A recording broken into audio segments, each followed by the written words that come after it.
Hi, ഇന്നത്തെ വീഡിയോയിൽ ഒരു സോഫ്റ്റ്വെയർ ടെസ്റ്റർ ആവാൻ ആഗ്രഹിക്കുന്നുണ്ട്. സോഫ്റ്റ് സ്കിൽസിനെ കുറിച്ചാണ് പറയാൻ വേണ്ടി പോകുന്നത്.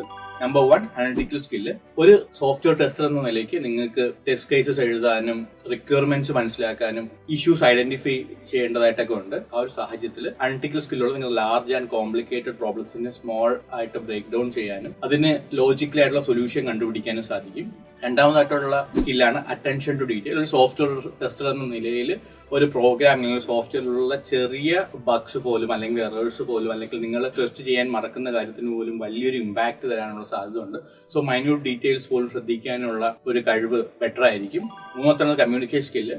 ഒരു സോഫ്റ്റ്വെയർ ടെസ്റ്റർ എന്ന നിലയിൽ കമ്മ്യൂണിക്കേഷൻ സ്കിൽ വളരെയധികം ഇമ്പോർട്ടൻ്റ് ആണ്. കാരണം നിങ്ങൾ പ്രൊജക്ട് മാനേജേഴ്സ് ആയിട്ടും ക്ലയന്റും ആയിട്ടും ഡെവലപ്പേഴ്സും ആയിട്ടൊക്കെ കൊളാബറേറ്റ് ചെയ്ത് വർക്ക് ചെയ്യേണ്ടതായിട്ടുണ്ട്. സ്ട്രോങ് കമ്മ്യൂണിക്കേഷൻ സ്കിൽ ഉണ്ടെങ്കിൽ മാത്രമേ റിക്വയർമെന്റ്സ് മനസ്സിലാക്കാനും ബഗ്സ് ഐഡന്റിഫൈ ചെയ്യാനും എഫക്റ്റീവ് ആയിട്ടുള്ള ഒരു ഫീഡ്ബാക്ക് നൽകാനും ഒക്കെ സഹായിക്കത്തുള്ളൂ.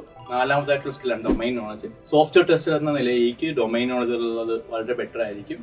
കാരണം ഒരു പർട്ടിക്കുലർ ഡൊമൈനിലുള്ള നോളജ് നിങ്ങൾക്ക് അതിന്റെ യൂസർ ജേർണി ഐഡന്റിഫൈ ചെയ്യാനും ക്രിട്ടിക്കൽ ഏരിയാസ് ഐഡന്റിഫൈ ചെയ്യാനൊക്കെ സഹായിക്കും. ഇങ്ങനെ ഉണ്ടെങ്കിൽ നിങ്ങൾക്ക് എഫക്റ്റീവായി ടെസ്റ്റ് കേസസ് എഴുതാൻ സഹായിക്കും. സോ നിങ്ങൾക്കും ഈ സ്കില്ലൊക്കെ കരസ്ഥമാക്കിയിട്ട് നിങ്ങൾക്ക് ഒരു സോഫ്റ്റ്വെയർ ടെസ്റ്റർ ആവാൻ ആഗ്രഹമുണ്ടെങ്കിൽ you can connect with us at 974622123. Thank you.